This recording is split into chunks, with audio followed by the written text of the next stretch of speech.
Hello दोस्तों, आज की इस वीडियो में आप लोगों को पढ़ाने वाला हूं अकाउंटिंग फॉर शेयर कैपिटल, जो हमारा 10 to 12 मार्क्स का एग्जाम के अंदर पूछा जाता है बोर्ड एग्जाम में। और मैं बता दूं आपको कि अकाउंट्स के जितने भी चैप्टर हैं क्लास 12 के, वो मैं बैक टू बैक अब आपको रिवाइज करवाने वाला हूं इसी मोड में। आपको इस चैप्टर में क्या करवाऊंगा, मैं सारी एंट्रीज बताऊंगा कि कब कौन सी एंट्री करनी होती है कौन से क्वेश्चन में, और कितना अमाउंट कहाँ पे हमें डालना होता है। ठीक है, एक एक चीज मैं क्लियर कर दूंगा। वीडियो को बस स्किप मत करना, वरना यार फिर आप बोलोगे समझ नहीं आया, फिर मजा नहीं आएगा ऐसे। ठीक है, स्किप मत करना क्योंकि मैं स्टार्टिंग से बताऊंगा आपको। पहले ओवरव्यू दूंगा इस चैप्टर का, उसके बाद हम स्टार्ट करेंगे कि किस टाइप के क्वेश्चन एग्जाम के अंदर पूछे जाएंगे 10 to 12 मार्क्स के अंदर। क्योंकि दो क्वेश्चन आते हैं, एक आता है हमारा 6 मार्क्स का और एक आएगा हमारा 4 मार्क्स का, और बाकी एमसीक्यू में पूछे जाएंगे 2 to 3 मार्क्स के। तो इस तरीके से पैटर्न रहने वाला एग्जाम का। तो चलो एक बार स्टार्ट कर लेते हैं। तो इस चैप्टर में हम करते क्या है, ये शेयर कैपिटल मतलब है क्या, ठीक है, ये सब कुछ हम जानने वाले हैं। हम सबसे स्टार्टिंग से एक बार स्टार्ट करते हैं। ठीक है, मान लो एक बंदा है, उसका नाम है अजय। उसको कंपनी स्टार्ट करनी है और उसे पैसे चाहिए 10 lakh rupees. Clear.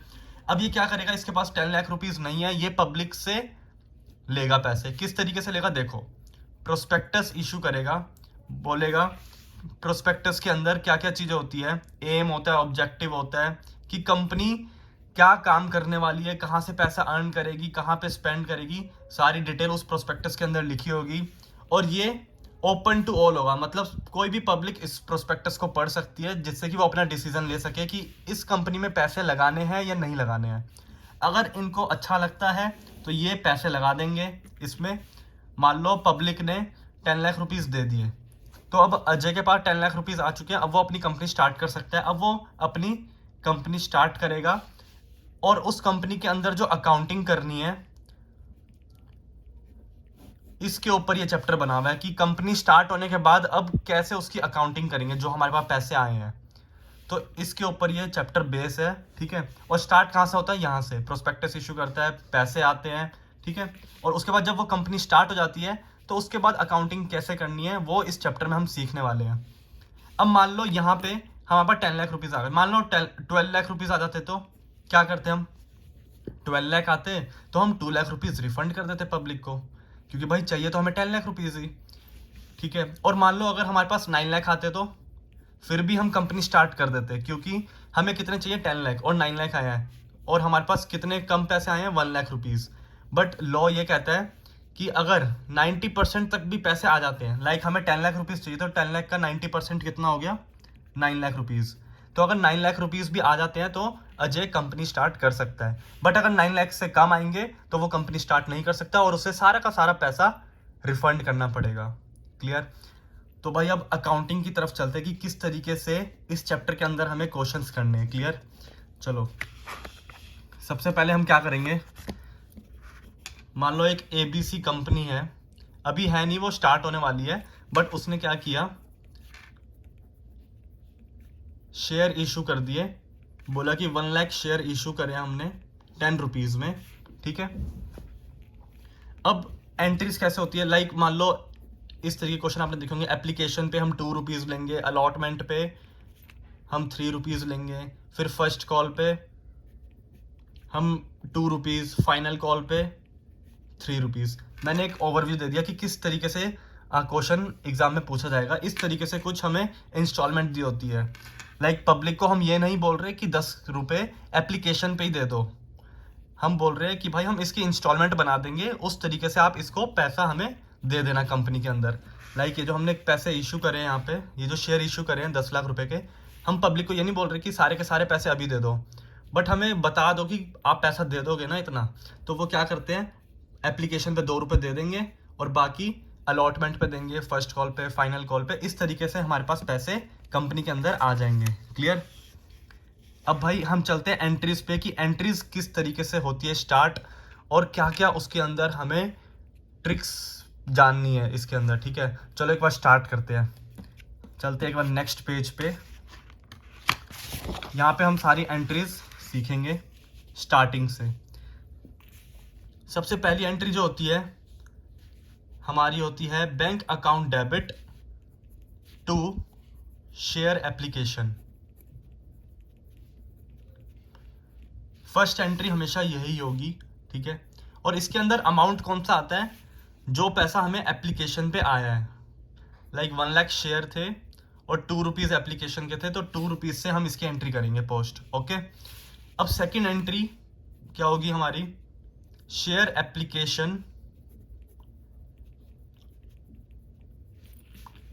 To share capital. ठीक है, अब देखो अगर क्वेश्चन में इक्विटी शेयर बोल रखा है तो आपको इक्विटी भी यहाँ पे लिखना पड़ेगा, equity share capital, equity share application, इस तरीके से हर जगह शेयर के साथ लगाना पड़ेगा आपको इक्विटी, वरना मार्क्स कट हो जाएंगे आपके। क्लियर। अब यहाँ पे देखो क्या ट्रिक आ सकती है, एप्लीकेशन में हमेशा सेम अमाउंट आएगा जो ऊपर आया होगा। क्लियर, तो ऊपर से आप कॉपी पेस्ट कर सकते हो, दोबारा यहाँ पे टाइम लगाने की जरूरत नहीं है हमें।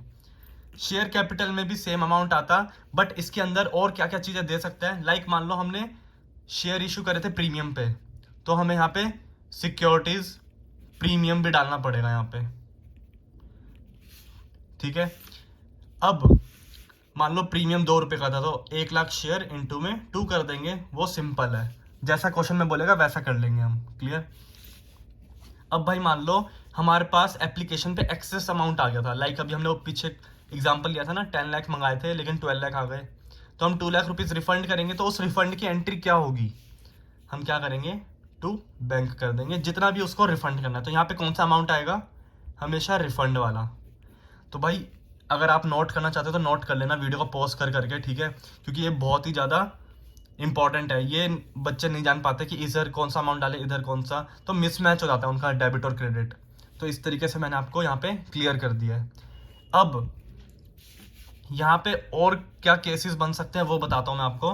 मान लो बोल देगा कि एक बंदा था XYZ, उसने क्या किया, 1000 शेयर लिए थे, ठीक है, और उसने एप्लीकेशन पे ही हमें ज़्यादा पैसा दे दिया था। हमने 2 रुपये मंगाए थे, बट उसने क्या किया, 4 रुपये दे दिए, लाइक, ठीक है, तो 2 रुपये एक्स्ट्रा है। और अब वो बोल रहे हैं कि जो हमने एक्स्ट्रा पैसा दिया है वो आप क्या करो, आगे अलॉटमेंट पे एडजस्ट कर लो, क्योंकि इससे अलॉटमेंट पे भी पैसे लेने हैं, फर्स्ट कॉल पे भी पैसे लेने हैं, फाइनल कॉल पे भी पैसे लेने हैं। क्लियर, तो इसने बोला अलॉटमेंट पे इसको एडजस्ट कर लो। तो हम क्या करेंगे, यहाँ पे 2 शेयर अलॉटमेंट भी डाल देंगे, और कितने अमाउंट से डालेंगे, जो उसका एक्सेस अमाउंट हमारे पास आ रखा है। अभी मैं इसका वर्किंग नोट बताऊंगा कि कैसे ये हमें फाइंड आउट करना है एक्सेस अमाउंट, पूरा इसका फॉर्मेट बना दूंगा जिससे कि आपको दिक्कत ना आए। क्लियर, तो एक्सेस अमाउंट यहाँ पे आता है। अभी एक्सेस अमाउंट कैसे निकालेंगे वो आपको वर्किंग नोट में बताऊंगा, और क्वेश्चन स्टार्ट करने से पहले हमेशा वर्किंग नोट बनाना है, ठीक है। बट अभी हम एंट्री से स्टार्ट कर रहे हैं, जिससे कि एक क्लियरिटी मिल जाए कि हम करते क्या इस चैप्टर के अंदर। वर्किंग नोट डायरेक्टली आपको समझ नहीं आएगा, ठीक है, और आपने ये चैप्टर अगर कर रखा है पहले ही तो आपको और क्लियरिटी मिल रही होगी। अगर कहीं पे डाउट होगा तो वो आपको समझ आ रहा होगा, अच्छा ऐसे होता है। अब मान लो हमने उसका एक्सेस अमाउंट एडजस्ट कर दिया अलॉटमेंट पे, बट फिर भी उसका एक्स्ट्रा अमाउंट बच रहा है। लाइक मान लो इसने एक्स्ट्रा अमाउंट हमें दे दिया था 8 रुपीज़, पूरा अमाउंट दे दिया था इसने एप्लीकेशन पे ही, तो इसका अमाउंट हम आगे भी एडजस्ट कर सकते हैं फर्स्ट कॉल पे, तो इधर हम फर्स्ट कॉल भी कर देंगे। समझ आ रहा है, जितना एक्सेस अमाउंट होगा वो हम आगे एडजस्ट करते जाएंगे अगर क्वेश्चन में लिखा होगा तो। क्लियर, तो यहाँ पे हम क्या करेंगे, और अगर उसका एक्सेस अमाउंट है तो वो भी हम इसमें एडजस्ट कर देंगे। अगर फाइनल कॉल का भी पैसा आ गया तो फाइनल कॉल भी डाल देंगे यहीं पे, 2 शेयर फाइनल कॉल, ठीक है। अभी मैं डाल नहीं रहा हूँ, ज़्यादा टिपिकल नहीं कर रहा हूँ, जिससे कि आपको हैक्टिक ना लगे, थोड़ा ये करना टिपिकल ना लगे, ठीक है। अब हम देखते हैं भाई थर्ड एंट्री क्या होती है हमारी, share allotment to share capital, ठीक है। अब इसमें कौन सा अमाउंट आएगा, जितना भी शेयर अलॉटमेंट पे हमने पैसे मंगाए थे, लाइक 1 लाख शेयर थे और अमाउंट कितना था 3 रुपीज़, तो ये एंट्री हो जाएगी।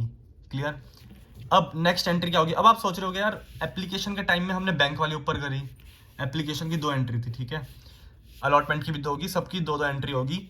अब आप सोच रहे होगे यार इसमें तो बैंक वाली एंट्री पहले करी है, बट इसमें हम पहले दूसरी एंट्री कर रहे हैं। एप्लीकेशन में क्या होता है, जब हम कंपनी स्टार्ट करने से पहले ही हमारे पास पैसा आ जाता है, सबसे पहली एंट्री, इसलिए हम बैंक की एंट्री डालते हैं, क्योंकि सबसे पहले पैसा आता है तब हम उसको इधर उधर डिस्ट्रीब्यूट कर रहे हैं इधर, ठीक है। बट अब सेकंड केस में हमें पता है कि ये पैसे आने ही आने हैं, तो इसलिए हम ये ड्यू की एंट्री पास कर रहे हैं कि अलॉटमेंट पे हमें इतना पैसा आना है।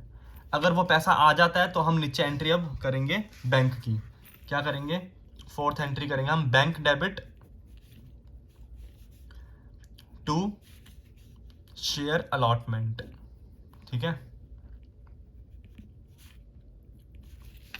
अब यहाँ पे क्या क्या केस आ सकते हैं वो देखते हैं। मान लो अब शेयर अलॉटमेंट पे एक बंदा था जिसने, एक ABC कोई बंदा था, उसने 100 शेयर ले रखे थे और उसने अलॉटमेंट पे 3 रुपए नहीं दिए, तो हम क्या करेंगे, कॉल इन एरियर्स डाल देंगे डेबिट में। समझ आया इतना? कॉल इन एरियर्स कितना डालेंगे, जितना उसने पैसा नहीं दिया। ठीक है, समझ आ रहा है कहाँ पे कौन सा अमाउंट डालना है, वो ज़्यादा क्लियर करना जरूरी है। और शेयर अलॉटमेंट का जो ऊपर पैसा डला होगा वही सेम एज इट इज़ यहाँ पे उठ के आ जाएगा शेयर अलॉटमेंट का, और फिर इसमें से ये माइनस कर देना तो आपका बैंक वाला अमाउंट आ जाएगा। ठीक है, बैंक वाला अमाउंट हमेशा प्लस माइनस करके निकालना है। क्लियर? तो यहाँ पे हमारी शेयर अलॉटमेंट की भी एंट्री खत्म हो गई। अब यहाँ पे शेयर अलॉटमेंट पे भी दे सकता है कि शेयर अलॉटमेंट पे भी कुछ प्रीमियम था, तो उसके लिए भी हम क्या करेंगे, यहाँ पे टू SPR यहाँ पे भी डाल देंगे। ठीक है, सिक्योरिटी प्रीमियम रिजर्व। क्लियर? अब यहाँ पे हमारा सबसे इंपॉर्टेंट दो पार्ट यहाँ पे खत्म हो चुके हैं, एप्लीकेशन और अलॉटमेंट। अब अलॉटमेंट की तरह ही हमें क्या करना है, फर्स्ट कॉल करनी है, फाइनल कॉल करनी है, सेम एज इट इज हमें कॉपी पेस्ट मारना है, फर्स्ट कॉल और फाइनल कॉल। समझ आ गया? मैं करके दिखा देता हूँ आपको, एक साथ करके दिखा देता हूँ दोनों। ठीक है, सीधा फाइनल कॉल करते हैं। ठीक है, share final call, first call मैंने स्किप किया है क्योंकि सेम एंट्रीज करनी है फर्स्ट और फाइनल कॉल की, तो मैं एक साथ करके दिखा रहा हूँ आपको। यहाँ पे लिख देते हैं first and final call, debit to share capital. अब जितना भी फर्स्ट और फाइनल कॉल पे अमाउंट था, लाइक अगर एक साथ कर रहे हैं हम अभी तो 5 कर देंगे। ठीक है, बट अलग अलग करेंगे। फर्स्ट कॉल के लिए हम 2 रुपीज़ जैसे हमने पीछे क्वेश्चन लिया था, और फाइनल के लिए 3 रुपीज़। समझ आ रहा है? अब हम क्या करेंगे, यहाँ पे अमाउंट लिख देंगे, उसके बाद 6th एंट्री करेंगे, सेम वही bank debit to share first and final call. समझ आ गया? सबके आगे अकाउंट लगाना है। अभी मैं प्रैक्टिस के लिए करवा रहा हूँ इसलिए थोड़ा स्किप हो रहा है, बट अकाउंट लगाना है हर के आगे। ठीक है, अब यहाँ पे एक और चीज़ है, लाइक यहाँ पे मान लो यहाँ पे भी कॉल इन एरियर्स था, तो यहाँ पे भी हम कॉल इन एरियर्स डाल देंगे जो पैसा हमारे पास नहीं आया है। ठीक है, अगर क्वेश्चन में बोला है कि फाइनल कॉल का भी पैसा नहीं आया है तो वो भी हम कॉल इन एरियर्स में डाल देंगे। अब एक चीज़ हमने यहाँ पे स्किप करी है, जो है हमारी कॉल इन एडवांस। आप लोगों के माइंड में आ भी चुका होगा। ठीक है, लाइक मान लो अलॉटमेंट के टाइम पे ही फर्स्ट और फाइनल कॉल का पैसा आ गया था। मान लो एक हमारे पास रोहन था शेयर होल्डर, जिसके पास 500 शेयर थे। क्लियर? उसने क्या किया, फर्स्ट और फाइनल कॉल के पैसे पहले ही दे दिए अलॉटमेंट पे 5 रुपए। तो हम क्या करेंगे, टू कॉल इन एडवांस। ठीक है, और अमाउंट कितना आएगा, वही 500 शेयर थे और कितने रुपए एडवांस में आ गए, 5 रुपए, तो इनटू करके इनको यहाँ पे लिख देंगे हम 2500। ठीक है, सिंपल है। समझ आया अभी तक? क्या है, अगर पैसे नहीं आते हैं तो कॉल इन एरियर्स, अगर पैसे पहले आ जाते हैं एडवांस में तो call in advance. Call in advance हरदम क्रेडिट में आएगा और डेबिट में हमेशा कॉल इन एरियर्स आएगा। अगर ऐसा भी हो सकता है दोनों हो हमारे एक ही केस में, एक शेयर होल्डर था जिसने पैसे नहीं दिए, एक था जिसने पहले ही दे दिए, तो दोनों एंट्री हमें यहाँ पे पोस्ट करनी पड़ेगी, बट इतना टिपिकल वो नहीं करेगा एग्जाम के अंदर। ठीक है, फिर भी आपको आना चाहिए। तो अभी तक हमने 6 एंट्री करी है, स्टार्टिंग से देख लेते हैं। Bank to share application, share application to share capital, SPR, bank भी हो सकता है अगर रिफंड होगा अमाउंट तो। उसके बाद टू शेयर अलॉटमेंट, अगर एक्सेस अमाउंट है तो उसको एडजस्ट करेंगे हम अलॉटमेंट में। ठीक है, अगर फर्स्ट कॉल का भी पैसा आ गया तो वो भी उधर एडजस्ट करेंगे। सेकेंड एंट्री क्या करेंगे, share allotment to share capital to SPR। उसके बाद दूसरी entry bank to share allotment होती है, बट अगर कॉल इन एरियर्स है तो कॉल इन एरियर्स भी डालना पड़ेगा, कॉल इन एडवांस है तो कॉल इन एडवांस भी डालना पड़ेगा। क्लियर इतना? अब यहाँ पे एक चीज़ समझते हैं। ठीक है, यहाँ तक क्लियर है आपको? बहुत ही ईजी था, यहाँ पे कुछ भी नहीं, अभी मैंने टिपिकल कोई पार्ट उठाया नहीं है। अब धीरे धीरे करके स्टार्ट करते हैं। मान लो भाई अलॉटमेंट का अमाउंट जो आ गया था हमारे पास, वो आ गया था 20,000 रुपीज़। ठीक है, वो अभी बताऊंगा कैसे निकालते हैं, इसकी पूरी वर्किंग आपको लिखवाऊंगा। ठीक है, 20,000 रुपीज़ एक्सेस अमाउंट आ चुका था हमारे पास। तो अब हम क्या करेंगे, जब यहाँ पे एंट्री पोस्ट करेंगे share allotment to share capital, तो यहाँ पे तो हम पूरे अमाउंट से करेंगे, लाइक 1 लाख इंटू में 3 किया हमने। बट जब हम बैंक टू शेयर अलॉटमेंट करेंगे तो यहाँ पे क्या करेंगे, ये अमाउंट मैंने बताया एज इट इज़ यहाँ पे लिखते हैं। तो यहाँ पे कितना आता, 3 लाख। बट अब हम 3 लाख नहीं लिखेंगे क्योंकि एक्सेस अमाउंट की एंट्री पहले ही पोस्ट कर चुके हैं क्रेडिट में शेयर अलॉटमेंट की। तो वो वाला अमाउंट हम माइनस कर देंगे यहाँ पे 20,000। क्लियर। इस केस में दोनों शेयर अलॉटमेंट हमारे सेम नहीं होंगे क्योंकि एक शेयर अलॉटमेंट हम ऑलरेडी क्रेडिट कर चुके हैं 20,000 रुपीज़ से, इसलिए हम इधर 20,000 माइनस करके यहाँ पे क्रेडिट करेंगे शेयर अलॉटमेंट को फोर्थ एंट्री के अंदर। क्लियर। ऐसी फर्स्ट कॉल में भी हो जाएगा। अगर फर्स्ट कॉल के 30,000 रुपीज़ हमारे पास पहले आ रखे हैं और हमने एंट्री पोस्ट कर दी है सेकेंड एंट्री में शेयर एप्लीकेशन के साथ, तो हम क्या करेंगे, जो ये एंट्री पोस्ट करेंगे यहाँ पे उसमें से हम 5 लाख में से 30,000 माइनस करके अमाउंट डालेंगे। क्लियर। क्योंकि भाई दो बार थोड़ी ना क्रेडिट करोगे। अगर मान लो हम 3 लाख से यहाँ पे क्रेडिट कर देते हैं और ऊपर भी ऑलरेडी क्रेडिट हो चुका है 20,000, तो यहाँ पे तो दो बार क्रेडिट कर रहे हैं, तो भाई ये तो हमारा गलत हो गया ना, अकाउंटिंग डबल अकाउंटिंग हो गई उस 20,000 की और 30,000 की, इसलिए हम उसको माइनस करके अमाउंट डालेंगे यहाँ पे। इतना समझ आया। ये पूरा का पूरा यहाँ पे हमारी एंट्रीज खत्म हो जाती है। अब हम चलेंगे शेयर फॉर फ्यूचर की तरफ। फॉर फ्यूचर की एंट्री कैसे क्या करनी है, क्या क्या उसके अंदर हमारे पॉइंट आ सकते हैं, उसको डिस्कस कर लेते हैं पहले, फिर उसके बाद वर्किंग नोट्स पे चलते हैं। अब मान लो एक शेयर होल्डर था अमित, उसने क्या किया, 100 शेयर्स थे उसके पास, उसने एप्लीकेशन के पैसे दे दिए। ठीक है, कितने थे हमारे एग्जाम्पल के अंदर, पहले वो देख लेते हैं, इसी एग्जाम्पल के बेस पे चलते हैं अभी। ठीक है, 2 3 2 3, तो एप्लीकेशन पे 2 रुपीज़ उसने दे दिए, अलॉटमेंट पे 3 रुपीज़ भी दे दिए। बट जब उसे बोला कि भाई फर्स्ट कॉल दे पैसे, तो उसने क्या किया, वो 2 रुपये नहीं दिए और हमने क्या किया, उसके शेयर्स को फॉरफीट कर लिया। फॉरफीट मतलब क्या होता है, फॉरफीट मतलब जब्त करना। ठीक है, हमने बोला भाई तू पैसे नहीं दे पा रहा तो तेरे शेयर्स हम वापस ले रहे हैं, और जो पैसे तूने ऑलरेडी दे रखे हैं वो भी हम तेरे को वापस नहीं करेंगे। ठीक है, और वो हमारा प्रॉफिट हो जाएगा। तो इसी की एंट्री अब हमें पास करनी है। क्लियर। अब शेयर फॉर फ्यूचर की एंट्री क्या होगी वो देख लो। सबसे पहले हम करेंगे शेयर कैपिटल को डेबिट। ठीक है, उसके बाद हम करेंगे जो भी उसका कॉल इन एरियर्स था, जो पैसा उसने नहीं दिया, और फिर करेंगे हम क्रेडिट किसको, शेयर फॉर फ्यूचर को। ठीक है, समझ आया क्या एंट्री करी हमने, share capital debit to call in arrear to share for future, सब क्या क्या अकाउंट लगा देना। अब कैपिटल में कौन सा पैसा, कितना पैसा आएगा, देखो 100 शेयर थे।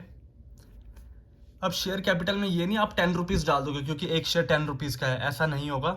हम क्या करेंगे, जितने पैसे अभी तक हमने मंगवाए हैं उससे, कितने मंगवाए हैं, 2 3 और 2 7 रुपीज़, तो 7 रुपीज़ से एंट्री पास करेंगे। मान लो वो फर्स्ट कॉल पे पैसा नहीं दिया और उसके बाद हमने फाइनल कॉल भी मंगा ली, और फाइनल कॉल के बाद उसको हम फॉरफीट कर रहे हैं, तो हम 10 रुपीज़ से करते हैं यहाँ पे। बट हमने फर्स्ट कॉल के बाद ही उसको फॉरफीट कर लिया, तो सिर्फ फर्स्ट कॉल तक का अमाउंट यहाँ पे आएगा शेयर कैपिटल के अंदर। इसका रीज़न क्या है, क्योंकि भाई इसके शेयर्स की एंट्री जो है हम इसके अंदर पोस्ट कर रहे हैं शेयर कैपिटल में, 1 लाख शेयर्स के अंदर इसके 100 शेयर इंक्लूड है, और हमने अभी तक शेयर कैपिटल में कितना अमाउंट डाला है, यहाँ पे 2 रुपये डाला, फिर हमने अलॉटमेंट में 3 रुपये डाला। ठीक है, और उसके बाद हमने फर्स्ट कॉल में 2 रुपये डाला यहाँ पे, जब एंट्री करेंगे तो उतना ही तो हम डेबिट करेंगे जितना हमने शेयर कैपिटल में क्रेडिट किया है। तो इसलिए हमने क्या किया, अगर हम फर्स्ट कॉल के बाद ही इसको फॉरफीट कर रहे हैं तो उतना ही अमाउंट हम उसको कैपिटल में डेबिट करेंगे, क्योंकि अभी तक उतना ही क्रेडिट हुआ है कैपिटल में। अगर डेबिट ज़्यादा कर देंगे तो मिसमैच हो जाएगा अमाउंट। ठीक है, तो यहाँ पे 7 रुपीज़ से हम क्या करेंगे, 700 रुपीज़ यहाँ पे डाल देंगे। अब कॉल इन एरियर्स कितना आ जाएगा, जितने उसने पैसे नहीं दिए वो तो आप सिंपल निकाल सकते हो, फर्स्ट कॉल पे कितने नहीं दिए, 2 रुपीज़, तो 200। अब इसने अमाउंट मत और बैलेंस जो निकाल लोगे आप फॉर फ्यूचर में डाल दोगे, तो ये हमारा प्रॉफिट हो गया। और प्रॉफिट को हम कौन सा अकाउंट में डालते हैं, शेयर फॉर फ्यूचर अकाउंट में। क्लियर। ये एंट्री होती है हमारी शेयर फॉर फ्यूचर की। इसका एक अलग से क्वेश्चन भी आएगा 4 मार्क्स का, वो भी अभी बताऊंगा। ये अभी 6 मार्क्स वाला क्वेश्चन देख रहे हैं हम। क्लियर। तो एंट्री क्या होगा, share capital debit to call in arrear to share for future. अब मान लो इस केस में उसने SPR भी दे रखा था, सिक्योरिटी प्रीमियम भी था इस क्वेश्चन के अंदर, और उसने वो भी दे रखा था, तो उसको भी डेबिट कर देंगे। समझ आया? मान लो 2 रुपये का प्रीमियम था क्वेश्चन में, तो 2 रुपये हम डेबिट करेंगे प्रीमियम को, क्योंकि पहले क्रेडिट हुआ होगा, लाइक हमने एप्लीकेशन में किया ना, यहाँ पे SPR क्रेडिट, ओ सॉरी हाँ क्रेडिट किया हमने SPR, तो अब उसको भी डेबिट करना पड़ेगा, तो SPR को भी हम डेबिट कर देंगे और यहाँ पे 200 रुपये डाल देंगे, और फिर हमारा प्रॉफिट बढ़ जाएगा 200 रुपये से और 700 हो जाएगा। इतना समझ आया? सिंपल था। अब यहाँ पे ना एक पॉइंट बता देता हूँ, जब आप क्वेश्चन करोगे तो वहाँ पे अटक सकते हो। यहाँ पे SPR में उतना ही अमाउंट डेबिट होगा जितना कि हमें रिसीव हुआ है। क्लियर? एक क्वेश्चन आएगा हमारे बुक के अंदर, अगर आप देखोगे ना मॉड्यूल में, तो क्या होगा उसमें, मान लो फर्स्ट कॉल पे, ऐसा क्वेश्चन नहीं होगा बट ऐसा होगा, देखो अलॉटमेंट पे प्रीमियम था 2 रुपीज़ का, बट उसने क्या किया, और 2 रुपीज़ प्रीमियम था और 2 रुपीज़ शेयर कैपिटल के ऑलरेडी हम मंगवा रहे थे 3 रुपीज़, तो टोटल 5 रुपीज़ मंगाने थे। ठीक है, तो 100 इंटू में 5 रुपीज़ हमें अलॉटमेंट पे चाहिए थे, बट इसमें से ऑलरेडी 400 रुपीज़ हमारे पास एक्सेस अमाउंट आ रखा था इसका अलॉटमेंट का, तो कितना पैसा नहीं आया हमारे पास? 100 रुपये। इतना समझ आया? हमने क्या किया, अलॉटमेंट पे 5 रुपये मंगवाए, जिसमें से 2 रुपये प्रीमियम का था। ठीक है, तो टोटल कितना अमाउंट मंगाना था इससे अलॉटमेंट पे? 500 रुपये, बट ऑलरेडी एक्सेस अमाउंट पड़ा हुआ था इसका 400 रुपये। 100 रुपये इससे हमें अलॉटमेंट पे और चाहिए थे, बट वो नहीं दे पाया, इसलिए हमने फॉरफीट कर लिया। तो इसकी एंट्री क्या होगी, एक बार देख लेते हैं। यहाँ पे शेयर कैपिटल डेबिट करेंगे, कितने अमाउंट से करोगे? 100 इंटू में एप्लीकेशन और अलॉटमेंट का, क्योंकि अलॉटमेंट के बाद ही इसको हम फॉरफिट कर रहे हैं, तो एप्लीकेशन पे थे हमारे पास 2 रुपये और अलॉटमेंट पे थे 3 रुपये, तो यहाँ पे 5 रुपये से इसको डेबिट कर देंगे। इतना समझ आया? शेयर कैपिटल इजी है। अब SPR भी आ जाएगा, क्योंकि SPR भी उसने दे रखा था पहले, क्योंकि अलॉटमेंट पे SPR था और उसने कुछ अमाउंट SPR का भी दे रखा है, तो SPR और इसको अलग अलग करना पड़ेगा। 200 रुपये SPR के चाहिए थे और 300 रुपये कैपिटल के, बट उसने 400 रुपये ऑलरेडी दे रखे थे एप्लीकेशन के टाइम पे, तो इसको 400 को पहले हम एडजस्ट करेंगे कैपिटल में। ठीक है, ये 0 हो गया, मतलब 100 रुपये इसने प्रीमियम भी दे रखा था। समझ आया ये क्वेश्चन? एक्सेस अमाउंट इसका 400 था, जिसमें से 300 रुपये कैपिटल के थे और 200 रुपये प्रीमियम के थे, बट 100 रुपये ही हम एडजस्ट कर पाएंगे प्रीमियम में, क्योंकि उसका एक्सेस अमाउंट सिर्फ 100 रुपये था, तो 100 रुपये हमने एडजस्ट कर दिया और 100 रुपये इसका बैलेंस रह गया। तो ये जो 100 रुपये उसने ऑलरेडी एक्सेस दे रखा है, इस अमाउंट को हम इस SPR में डाल देंगे। मैंने बताया था जितना SPR हमें रिसीव हुआ है सिर्फ उसी को डेबिट करेंगे हम फॉर फ्यूचर के टाइम में। क्लियर? जब आप क्वेश्चन करोगे ना तो बहुत हेल्प मिलेगी आपको, जो मैंने अभी बोला है। साथ में आप कुछ नहीं करना, टू कॉल इन एरियर्स जितना पैसा नहीं आया, टू शेयर फॉर फ्यूचर जितना पैसा बैलेंस वाला आ जाएगा। बैलेंस मतलब प्रॉफिट, इसको भी निकाल सकते हो अगर लॉजिकली आप जाओगे, बट इतना कैलकुलेशन की जरूरत नहीं है। ठीक है, तो भाई ये हमारा क्वेश्चन यहाँ पे कंप्लीट हो जाता है पूरा 6 नंबर का। अभी एक री इशू की एंट्री रहती है, वो भी अभी देखेंगे। एक बार दोबारा से जल्दी जल्दी देख लेते हैं, क्योंकि बहुत ज़्यादा टाइम हो रहा है। ठीक है, एप्लीकेशन की एंट्री करी, बैंक टू शेयर एप्लीकेशन, फिर share application to share capital, SPR तो टू SPR, रिफंड बन रहा है तो टू बैंक, और अगर एक्सेस अमाउंट पड़ा हुआ है एप्लीकेशन पे और एडजस्ट करने के लिए बोला है क्वेश्चन में, तो to share allotment, to share first call. फिर आ जाता है हमारा share allotment debit to share capital, अगर SPR है अलॉटमेंट पे भी तो टू SPR। सेकेंड एंट्री हो जाएगी अलॉटमेंट की, bank debit to share allotment, बस इतना होता है। बट अगर कॉल इन एरियर्स है, कुछ पैसा नहीं दिया अलॉटमेंट का, तो वो भी डेबिट हो जाएगा कॉल इन एरियर्स। अगर नेक्स्ट इंस्टॉलमेंट उसने अलॉटमेंट पे ही दे दिया है तो कॉल इन एडवांस भी आ जाएगा, और कॉल इन एडवांस में सिर्फ वही अमाउंट आएगा जो उसने अगली कॉल का पैसा दे दिया है। ठीक है, अलॉटमेंट वाले अमाउंट से मल्टीप्लाई मत करना इसको। उसके बाद सेम ऐसे ही अलॉटमेंट की तरफ first call, final call. Clear? उसके बाद हमने सीखा यहाँ पे जो इंपॉर्टेंट पार्ट था वो था फॉर फ्यूचर का। थोड़ा यहाँ पे खिचड़ी लग रही है, बट इजीली मैंने बहुत समझाया आपको। शेयर कैपिटल डेबिट होगा to call in arrears, to share for future. Share capital में कौन सा अमाउंट आएगा? जितनी कॉल अभी तक हमने मंगाई है। लाइक अगर फर्स्ट कॉल के बाद ही हम फॉरफिट कर रहे हैं तो सिर्फ फर्स्ट कॉल तक का अमाउंट ऐड होगा। ठीक है। अगर फाइनल कॉल के बाद फॉरफिट कर रहे हैं तो फाइनल कॉल भी ऐड हो जाएगा उसके अंदर, कैपिटल वाला। उसके बाद टू शेयर फॉर फ्यूचर, जो भी बैलेंस बचेगा उसको प्रॉफिट के अंदर हम डाल देंगे। और कॉल इन एरियर्स में जो पैसा अभी तक नहीं आया वो आप कहाँ से देख सकते हो, ऊपर एंट्री से देख लेना कितना पैसा हमारे पास नहीं आया उसका, वो हम सीधा यहाँ पे क्रेडिट कर देंगे। पहले डेबिट क्या था, अब क्रेडिट कर देंगे क्योंकि ख़त्म करना उसको अब। फिर यहाँ पे हमने शेयर फॉर फ्यूचर प्रॉफिट डाल दिया, ठीक है। यहाँ पे मैंने एक स्पेशल चीज़ बताई SPR का, SPR भी आएगा अगर उसने कुछ अमाउंट SPR का भी दे रखा है तो, क्योंकि वो भी तो प्रॉफिट हो जाएगा ना फिर हमारा। तो भाई ये पूरा कंप्लीट हो गया। अब हम चलते हैं री इशू में। री इशू में कोई दिक्कत नहीं है, सीधा यही वाली एंट्री होगी हमारी, bank debit to share capital, ठीक है। इनको मर्ज करके एंट्री होती है, वो एक बार आपको बता देता हूँ, जल्दी से देख लेते हैं। यहीं पे शेयर इशू करने की bank debit to share capital, बस ये एंट्री होती है अगर आप री इशू करते हो तो, ठीक है। Bank debit to share capital, अगर SPR पे कर रहे हो तो टू SPR आ जाएगा, क्लियर। तो यही री इशू की एंट्री हो गई। तो भाई यहाँ पे हमारा पूरा 6 मार्क्स का क्वेश्चन जो है पूरा यहाँ पे कंप्लीट हो जाता है।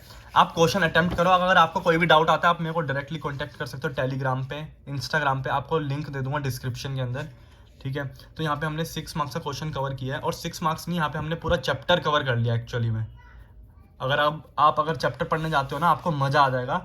अगर कोई भी डाउट है, अगर आप चाहते हो मैं एक फुल फ्लेज्ड क्वेश्चन करवा दूँ, ठीक है, पूरी वीडियो में, तो आप उसके लिए भी मेरे को कमेंट कर सकते हो, ठीक है। अब जो 4 मार्क्स का हमारे पास क्वेश्चन आता है, 4 to 3 मार्क्स का एक क्वेश्चन पूछेगा एग्जाम के अंदर। उसमें क्या पूछेगा कि भाई एक बंदा था जिसके पास 1000 शेयर्स थे, ठीक है। अभी वर्किंग नोट रहता है वो बताऊंगा मैं आपको, ठीक है। 1000 शेयर्स थे उसने, और 10 रुपीज़ के थे वो, उसने 5 रुपीज़ दे दिए थे। और लाइक चलो देख लेते एक बार, पूरा ही देख लेते हैं, ठीक है। सेम क्वेश्चन ले लेते हैं ऊपर वाला ही। और एप्लीकेशन में 2 थे, अलॉटमेंट पे इतना, बट उसने ये 3 कॉल दे दी और ये वाली नहीं दी, इसलिए हमने उसके शेयर को फॉरफिट कर लिया। तो इसकी एंट्री करनी होगी हमें वहाँ पे, और ये 3 to 4 मार्क्स का पूछेगा क्वेश्चन। तो उसके लिए आपको एंट्री क्या करनी है, सेम यही जो मैंने यहाँ पे आपको बताई है। तो यहीं पे मैंने दोनों क्वेश्चन आपके कंबाइन करके बता दिए हैं। 10 मार्क्स आपके पूरे के पूरे पक्के हो जाएंगे अगर आप इसको ढंग से अटेम्प्ट कर लेते हो सारे क्वेश्चन, ठीक है। जो भी आपके, अगर कोई सी बुक फॉलो कर रहे हो, मैंने तो भाई इससे किया था, TS ग्रेवाल, आपको पता ही होगा, ठीक है। ज़्यादातर बच्चे यही फॉलो करते हैं, ठीक है। अब हम चलते हैं कि भाई वर्किंग नोट क्या है, जल्दी से एक बार कर लेते हैं। जो फुल फ्लेज क्वेश्चन आते हैं 6 मार्क्स के, उसमें सबसे इंपॉर्टेंट होता है वर्किंग नोट्स, ठीक है। तो सबसे पहला वर्किंग नोट किस तरीके से आपको बनाना है, क्वेश्चन स्टार्ट करने से पहले आपको क्या करना है, वर्किंग नोट पे जाना है, 2 पेज छोड़ के, उस पे आपको लिखना है यहाँ पे शेयर अप्लाइड, और एक आएगा शेयर अलॉटेड, ठीक है। अब क्वेश्चन में बहुत सारी चीजें वो डाल देता है कभी कभी, लाइक हमने 1 लाख शेयर इशू करे थे, ऑफर कितने करे थे हमने, 1 लाख शेयर, बट हमारे पास रिसीव कितने हो गए, 1,50,000 शेयर्स रिसीव हो गए, ठीक है। एप्लीकेशन में कितने पैसे आ गए, 1.5 लाख शेयर्स के, बट हमें चाहिए थे 1 लाख ही। अब क्वेश्चन में वो थोड़ा ट्रिकी कर देगा कि हमने 40,000 शेयर्स होल्डर को 10,000 शेयर दिए, और लाइक वो बोल देगा 1 लाख शेयर होल्डर्स को हमने 90,000 शेयर्स इशू कर दिए, और जो रिमेनिंग 10,000 शेयर्स बचे उनको हमने रिजेक्ट कर दिया। रिजेक्ट मीन्स रिफंड कर दिया, समझ आया। तो इसके लिए हमें ये वर्किंग नोट बहुत ही ज़्यादा इंपॉर्टेंट है। तो इधर हमें बनाना कैसे है, ये देखो, शेयर अप्लाइड, सबसे पहला 40,000 को हमने दिए 10,000, ठीक है।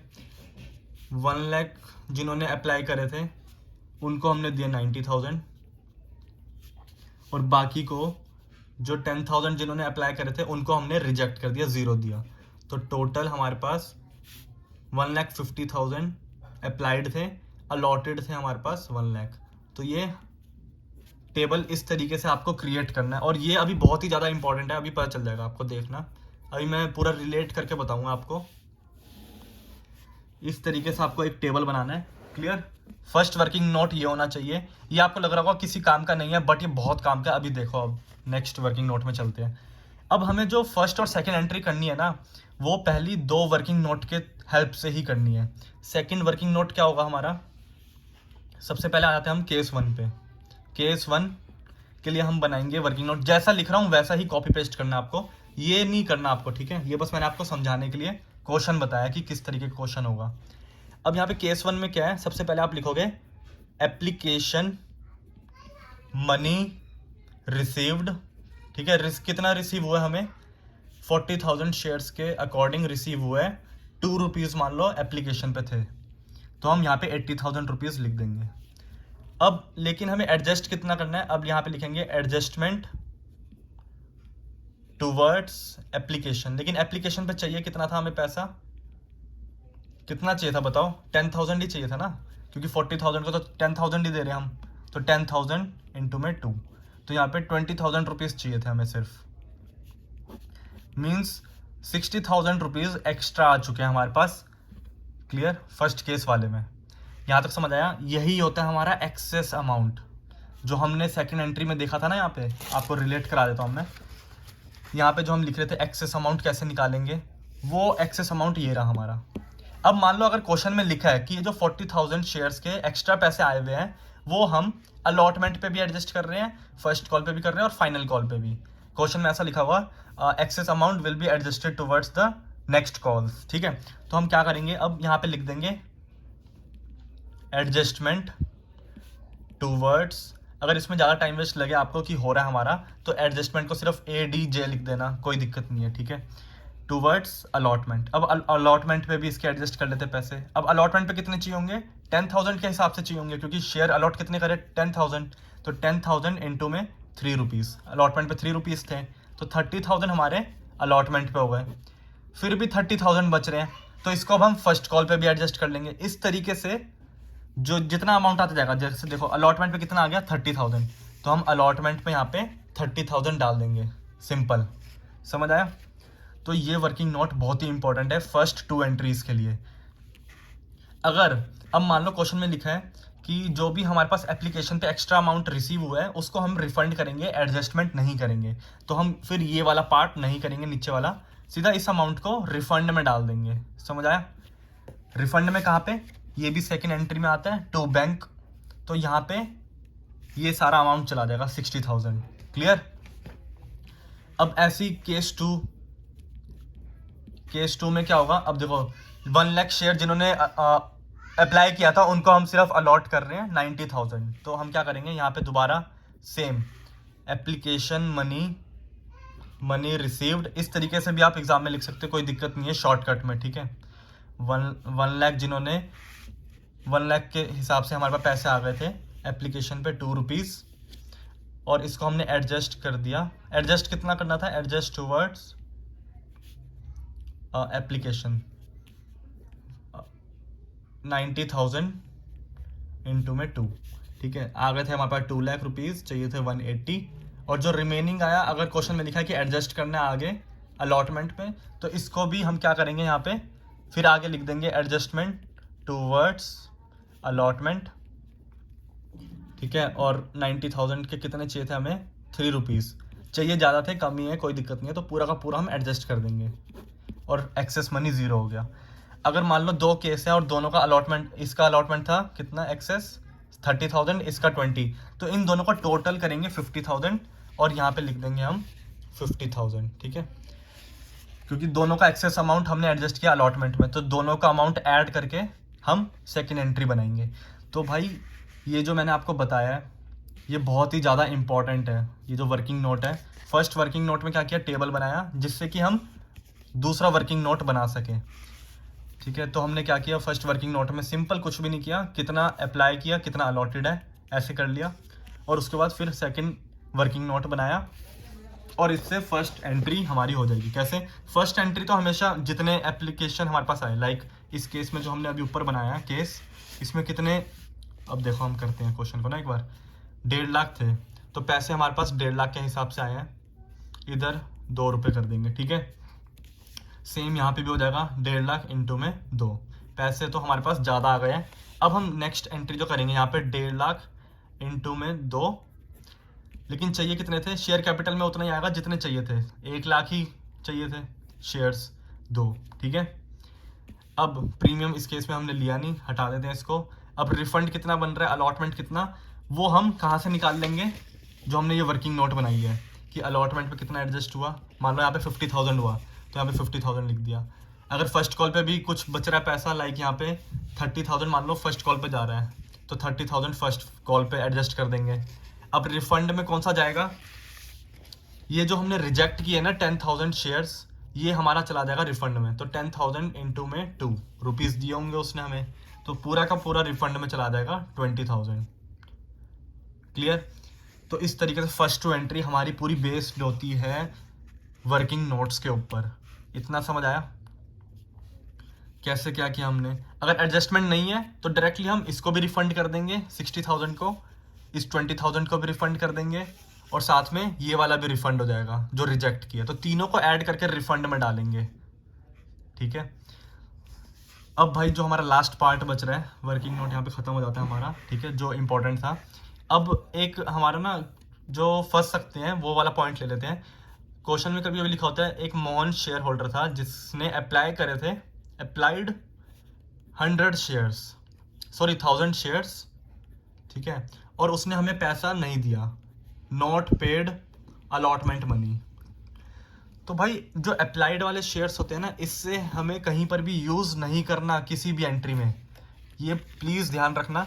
जैसे हम कॉलिन एरियर्स के लिए जो यहाँ पे शेयर्स यूज़ करते हैं वो अलॉटेड शेयर्स होता है, अप्लाइड शेयर्स नहीं होता है। अगर क्वेश्चन में अप्लाइड दे रखा है तो आपको अलॉटेड निकालना पड़ेगा। अलॉटेड कैसे निकालोगे? जितना शेयर हम उसने अप्लाई किया था वो लिखो, इनटू में जो टोटल शेयर्स अलॉटेड थे, कितने शेयर अलॉटेड थे? 1 लाख, 1 लाख से मल्टीप्लाई करो, और अप्लाइड कितने थे? 1,50,000, तो 1,50,000 से इसको डिवाइड करो। अब जो शेयर आएंगे वो हमारे अलॉटेड शेयर्स होंगे। क्लियर? ये समझना बहुत ही जरूरी है, अप्लाइड शेयर्स को कभी यूज नहीं करना है, अलॉटेड निकालना पड़ेगा, ठीक है। और अगर मान लो अलॉटेड दे रखा है और अप्लाइड निकालना पड़े तो ऐसा भी हो सकता है। अब आप बोलोगे ऐसा क्यों करेंगे, हमें तो यूज ही अलॉटेड करना है तो अप्लाइड निकालना क्यों है? निकालना पड़ेगा।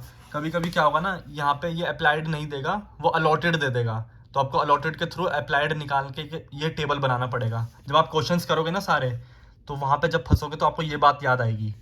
अगर अलॉटेड दे रखा होगा तो अप्लाइड भी निकालना पड़ेगा इस केस में, अगर वो अप्लाइड नहीं देगा तो, क्योंकि यहाँ पे हमें अप्लाइड शेयर से मल्टीप्लाई करना होता है सेकंड वर्किंग नोट में। समझ आया? सेकंड वर्किंग नोट में हमेशा हम अप्लाइड शेयर से मल्टीप्लाई करते हैं पहले, फिर दूसरे में अलॉटेड से करते हैं, ठीक है। ये याद भी कर लोगे ना तो बहुत हेल्प मिल जाएगी, कंफ्यूज नहीं होगा कि यार अब किससे मल्टीप्लाई करें। सीधा अप्लाइड से पहले करना है, फिर अलॉटेड से मल्टीप्लाई करना है। क्लियर? अब ऐसे ही यहाँ पे क्या करेंगे, अप्लाइड निकालने के लिए उल्टा कर देंगे, 1000 तो लिखेंगे ही, इनटू में अप्लाइड ऊपर आ जाएगा टोटल वाला और अलॉटेड नीचे चला जाएगा, ठीक है। इसको कैसे भी याद कर लेना, अलॉटेड ऊपर आ जाएगा इस केस में और नीचे अप्लाइड आएगा, ठीक है। और इसमें वाइस वर्सा हो जाएगा, यहाँ पे अप्लाइड ऊपर आएगा और यहाँ पे अलॉटेड नीचे आएगा, ठीक है। अप्लाइड निकालने के लिए क्या, अप्लाइड ऊपर आएगा, अलॉटेड निकालने के लिए अलॉटेड ऊपर आएगा। तो भाई ये जहाँ पे आप फंस सकते थे वो चीज़ें मैंने आपको यहाँ पे क्लियर कर दिया। अभी भी अगर कुछ डाउट है तो आप प्लीज़ कमेंट करके मेरे को बताओ, और कौन सा चैप्टर में अगला रिवीजन डालूँ वो भी प्लीज़ कमेंट कर देना, और इस चैनल को सब्सक्राइब कर लो, क्योंकि अब सारे के सारे चैप्टर मैं आपको रिवीजन करवाने वाला हूँ इस चैनल पे। तो दोस्तों आज की वीडियो में बस इतना ही, अब मिलेंगे नेक्स्ट वीडियो में नेक्स्ट कंटेंट के साथ। जब तक के लिए थैंक यू।